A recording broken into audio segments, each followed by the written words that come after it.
स्वागत आहे. Icon steel प्रस्तुत बिल्ड आयकॉन या उपक्रमामध्ये आज आम्ही आलो तुळजापूरमध्ये आणि माझ्यासोबत आहेत इंजिनियर उमेश गवळी सर. नमस्कार. जे 2011 पासून खरं तर या फील्डमध्ये अतिशय उत्तमरित्या काम करतायत. त्यामध्ये काही रेसिडेन्शियल प्रोजेक्ट्स असतील, काही कमर्शियल प्रोजेक्ट्स असतील, आता काही शासकीय संस्थांसाठी सुद्धा ते काम करतात.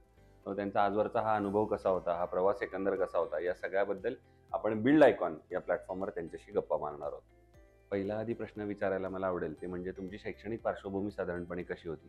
म्हणजे शाळा कुठली होती, तुमचं कॉलेज कुठलं होतं आणि सिव्हिल इंजिनिअरिंग या फील्डमध्ये येण्यामागची प्रेरणा कोणाची होती? प्रेरणास्थान कोण होतं ज्यांच्यामुळे तुम्ही ह्या फील्डमध्ये आलात आणि सिव्हिल इंजिनियर बनावं असं वाटलं? काय सांगाल? Okay sir. सर्वात प्रथम आयकॉन कंपनीचा धन्यवाद. ज्यांनी कुठंतरी प्लॅटफॉर्म आम्हाला तयार करून दिला की आम्ही येऊन म्हणजे बोलू शकतो, स्वतःबद्दल काहीतरी बोलू शकतो. बरोबर.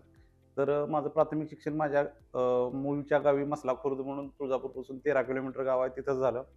त्याच्यानंतर 8वी 9वी 10वी धाराशिवला छत्रपती शिवाजी महाराज शाळेमध्ये झालं.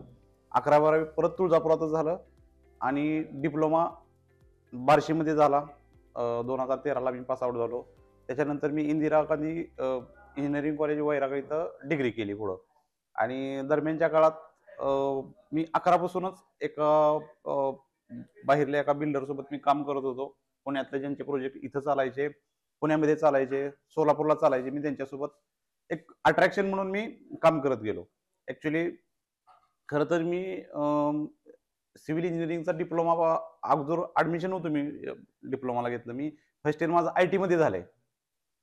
फर्स्ट इयर IT मध्ये झालंय. मग माझ्याकडे एक माझे मित्र होते, त्यांच्याकडे एक दुसरे त्यांचे सिनियर इंजिनियर यायचे पुणे मुंबई महापालिकेचे. तर त्यांच्या एक अट्रॅक्शन म्हणून मी म्हणजे बिडकर साहेब म्हणून होते, त्यांचं अट्रॅक्शन म्हणून मी परत IT सोडून सिव्हिलला जॉईन झालो आणि तिथून मग माझा हा सिव्हिलचा प्रवास चालू झाला. वा. आणि त्यांनी मला सोलापूरचे बिल्डर होते उंदरे म्हणून, त्यांचं पुण्यामध्ये आणि सोलापूरमध्ये प्रोजेक्ट चालायचं. तर त्यांच्याकडे मला साईट इंजिनियर म्हणून अगदी नॉमिनल फीस देऊन मला त्यांनी ठेवलं होतं कामाला. मलाही शिकायचं होतं म्हणून मी करायचं काम केलं. असं मला सिव्हिलकडे अट्रॅक्शन आला. ऍक्च्युली मी कम्प्युटरचा बेस होता माझा. कम्प्युटरचा बेस होता, बरोबर. पण त्याचाही आता तंत्रज्ञानाचा उपयोग पुढे कसा होतो ते आपण बोलणार आहोत. दुसरं म्हणजे आता हे तुम्ही पहिल्यांदा सांगितलं की तुम्ही सर्व्हिस करत होता, प्रॅक्टिस करत होता. मग स्वतःची जेव्हा कन्सल्टन्सी सुरू केली तेव्हा जो पहिला प्रोजेक्ट केला त्याचा अनुभव कसा होता? तो कुठला प्रोजेक्ट मिळाला, कसा मिळाला? ऍक्च्युली केंद्रे साहेब म्हणून आहेत, जे टाटा सामाजिक विज्ञान संस्थेमध्येच म्हणजे माझे कलिंग्स होते, ते त्यांच्या घराचा मला प्रोजेक्ट पहिल्यांदा मिळाला. तर त्यानंतर जेव्हा आपण स्वतः काय डिझाईन करायचं आहे, ड्रॉइंग करायचं आहे, काय कन्सल्टन्सी बाहेरून लोकांना काय मागवायचं आहे, त्यावेळेस खरं माझी स्वतःची कसोटी लागली. पहिले मी सर्व्हिस करत होतो, डिझाईन तयार असायच्या, आर्किटेक्ट असायचे, कन्सल्टंट असायचे, त्यांच्याप्रमाणे फक्त करून घ्यायचं होतं पहिलं. जेव्हा आपण स्वतः काय डिझाईन करतो, स्वतःची जेव्हा जिम्मेदारी येते एखादा प्रोजेक्ट करायचा आहे, खरं कस तेव्हा लागतो. मग त्यावेळेस खूप माझी खरं तर धावपळ झाली म्हणायचं. म्हणजे अगदी नवख्या मुलासारखं झालं. बरोबर. जेव्हा की मला 10 वर्षाचा प्रोजेक्ट 10 वर्षाचा माझा अनुभव होऊन गेला होता. पण जेव्हा सगळ्याच गोष्टी इलेक्ट्रिशियन पासून प्लंबर पासून ह्या गोष्टी जेव्हा आपण ऍडजस्ट करायच्या असतात, तेव्हा खरं खूप मोठं माझी धावपळ झाली. तर तो अगदी म्हणजे माझा शिकण्याचा पिरियड होता. आता या काही तांत्रिक प्रश्नांकडे त्यातला पहिला प्रश्न आहे म्हणजे या क्षेत्रामध्ये जिथं तुम्ही तुळजापूर सारख्या एरियात काम करत आहे तिथं अकुशल कामगारांचं प्रमाण फार मोठं आहे आणि अशा अकुशल कामगारांकडून काम करून घेणं बऱ्याचदा धोकादायक सुद्धा ठरू शकतं.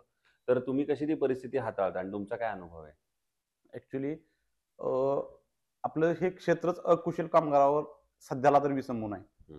अगदी 5% कुशल कामगार आहेत आणि अकुशल कामगार हे 95% आहेत या क्षेत्रामध्ये. आता चालूचे कंडिशन तुम्हाला सांगतो. आता सध्याला एक मोठा प्रोजेक्ट चालू आहे माझ्याकडे G+5चा. तिथं आपल्याकडं स्टील वर्क करण्यासाठी फोरमनच नाहीये. फोरमनच नाही तर ते म्हणजे ज्यांनी मिस्त्री म्हणून जे कामाला येत आहेत, जे त्यांना ऍक्च्युली तेवढा अनुभव नाही, पण ते सांगतात की मी हे आहे त्यावेळेस आपल्याला एवढं धावपळ होते भयंकर की आपण ते ज्यावेळेस 2दा-3दा व्हिजिट करायची असते आपल्याला आठवड्यातून, तेव्हा दररोज जाऊन ते कामाचं इव्हॅल्युएशन आणि दररोज चेकिंग करायला लागेल. तर आम्ही आता जे काय दुसऱ्या ऍक्च्युली खरं म्हणायचं तर दुसऱ्या साईडवरली माणसं फोडणं हे चालू केले. म्हणजे राजकारणात कसं होतं तर ते आता प्रकरण कामगारांपर्यंत आले, दुसरीकडचे फोडून राजकारणात लोकांची भरपूर पळापळी चालू आहे ना. त्यांच्याकडे आहे पुरवठा तेवढा, हो लेबर क्षेत्रामध्ये पुरवठाच नाहीये, हो. बरं ठीक. कामाचे लेबर कुशल कामगारच नाहीयेत. कुशल काम. अगदी बरोबर. दुसरं असं आहे, की आता तुम्ही या रेसिडेन्शियलमध्ये पण काम करताय म्हणून एक प्रश्न, की यामध्ये बऱ्याचदा असं तुम्हाला कस्टमरकडनं एक वाक्य ऐकायला मिळालं असेल, ते म्हणजे आमचं जरा बजेट कमी आहे. बजेट एवढ्याच बजेटमध्ये आता आम्हाला बसवून द्या. तर अशा वेळेला बजेट आणि दर्जा या दोन्हीचा समतोल तुम्ही मग कसा साधता? ऍक्च्युली हा प्रश्न दररोज मी माझ्यासारखे जेवढे लोक प्रॅक्टिस करतायत, जेवढे इंजिनियर प्रॅक्टिस करतात, कॉन्ट्रॅक्टर आहेत, सब कॉन्ट्रॅक्टर आहेत, वेंडर्स आहेत, या सर्वांना हाच प्रश्न दररोज पडत असेल. ऍक्च्युली त्यातल्या ज्या गोष्टी प्रायमरी आहेत, मी जे सजेस्ट करतो ते सांगतो. जे अगोदर स्ट्रक्चर आहे, बांधकाम आहे, प्लास्टर आहे, यातल्या काही गोष्टी तुम्ही टप्प्याटप्प्याने करा. सरळ सांगतो मी, की ज्या अगोदर स्ट्रक्चर आहे, स्ट्रक्चरला तुम्ही अजिबात त्यात जरा सुद्धा कन्सेशन देऊ नका. ते मेन करा. नंतर तुम्ही प्लास्टर करा, बांधकाम करा, प्लास्टर करा, असं टप्प्याटप्प्याने जा असं सांगतो आपण. सर्व बजेट नाही नाही म्हणत असतात, पण कुठल्याच गव्हर्नमेंटचं असू द्या बजेट, ठरवलेल्या बजेटपेक्षा बजेट कोलॅप्स होतच असतं. बरं. आपण हे सगळं सर्वात पहिले त्यांना सांगावं लागतं, की तुम्ही बजेट कमी म्हणजे ऍडजस्टमेंट करायचं नका विचार करू. हे मी लोकांना तेवढं सांगत असतो, मी उदाहरणासहित सांगत असतो. पुढचा प्रश्न असा आहे, की तुम्ही शासकीय संस्थांसाठी पण काम करता. तर हो. त्याच्यामध्ये साधारणपणे कुठले प्रकल्पांवर तुम्ही काम केलेलं आहे यापूर्वी? त्याची काही नावं सांगता येतील का? स्वच्छ भारत मिशन 2.0 चा टप्पा मी त्यातले 8 कामं केलीत. परत सॉलिड वेस्ट मॅनेजमेंटचे मी 8 कामं केलेत. आणि आता समाज मंदिराचे 10 कामं मी टेंडर भरलेले आहेत. Plus government ITI college Osmanabad इथलं एक शेडचं, पार्किंगचं आणि एका रूमचं काम आहे. आणि सध्याला माझ्याकडे ड्रिल, बोरिंग आणि प्लंबिंगचं गव्हर्नमेंट मेडिकल कॉलेजचं धाराशिवचं एक काम आहे.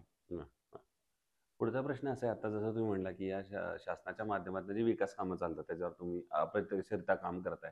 त्यातलाच हा पुढचा प्रश्न आहे. तो म्हणजे असा आहे, की एक इंजिनियर म्हणून तुम्हाला जर असं वाटतं, की विकासाचं व्हिजन असं जर विचारलं, तर धाराशिव जिल्ह्याच्या विकासाचं व्हिजन तुमच्यासाठी काय असेल? म्हणजे पुढच्या 10-15 वर्षात जर धाराशिवमध्ये आपल्याला विकास करायचा असेल, तर एक इंजिनियर म्हणून कुठल्या क्षेत्रात, कुठल्या सेक्टरमध्ये जास्त झालं पाहिजे काम असं तुम्हाला वाटतं?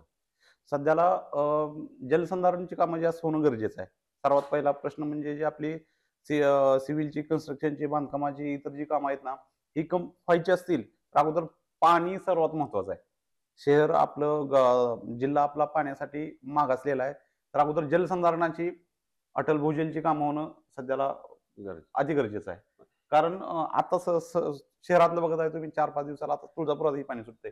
याच्यापेक्षा भयंकर अवस्था जिल्ह्याची आहे, धाराशिव शहराची.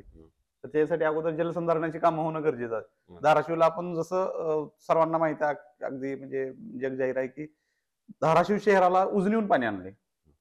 तर डॅमचे, स्पिलवेची याची कामं इथं होणं गरजेचं आहे. पण मग हे करताना सरकारनं अजून काय पावलं उचलली पाहिजेत असं तुम्हाला वाटतं? जर हे पाण्याचा प्रश्न बिकट होण्याच्या आधी सोडवायचा असेल तर? हां. तर लोकांना रेन वॉटर हार्वेस्टिंगचं एक महत्त्व समजून सांगायला पाहिजे. आणि जसं मी म्हटलं, की पाणी अडवा पाणी जिरवा योजना, हे ज्या त्या ठिकाणी पाणी जर वाहून जाणारं पाणी, नद्याला किंवा मोठ्या नाल्याला याला जाणारं पाणी जर त्या त्या क्षेत्रापुरतं तिथं जर हे झालं म्हणजे मुरलं, तर पुन्हा तिथलेच रिसोर्सेस मोठे होणार आहेत किंवा तिथं पाण्याची अवेलेबिलिटी होणार आहे. बरोबर. आणि दुसरं, कन्स्ट्रक्शनमध्ये जेव्हा स्टील निवडायची वेळ येते, तेव्हा तुम्ही काय पॅरामीटर्स बघता आणि मग ठरवता, की हे स्टील चांगलं आहे, हे वापरलं पाहिजे? ऍक्च्युली कंपन्या भरपूर आहेत, भरपूर कंपन्या येतात, पण कंपनीच्या अगोदर आपण टेक्निकली स्पेसिफिकेशन बघतो. परत कंपनीचे आजपर्यंत कम्प्लीट मोठे केलेले प्रोजेक्ट बघतो. आजूबाजूला झालेले कुणाचे प्रोजेक्ट बघतो आपण. आणि कंपनीचं म्हणजे ISO मानांकित आहे का नाही, गव्हर्नमेंटचे नॉर्म्स पूर्ण करतात का नाही, त्याचं केमिकल कंपॅरिझन कसं आहे ते बघतो आपण. बरोबर.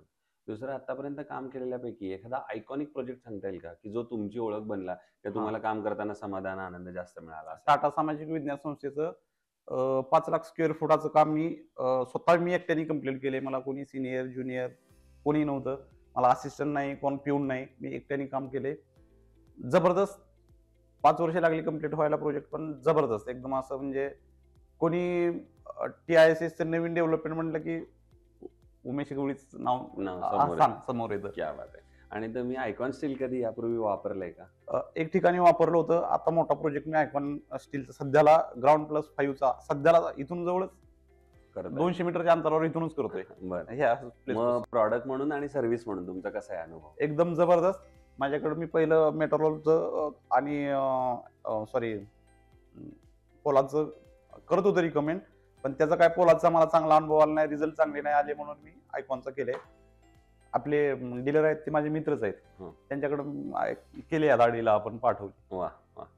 सो हे होते डोंगरे साहेब हो आता आलेले ना. होय. हा. हे होते इंजिनियर उमेश गवळी सर आणि त्यांनी त्यांच्या अनुभवाबद्दल सांगितले, एकंदर प्रवासाबद्दल सांगितलं.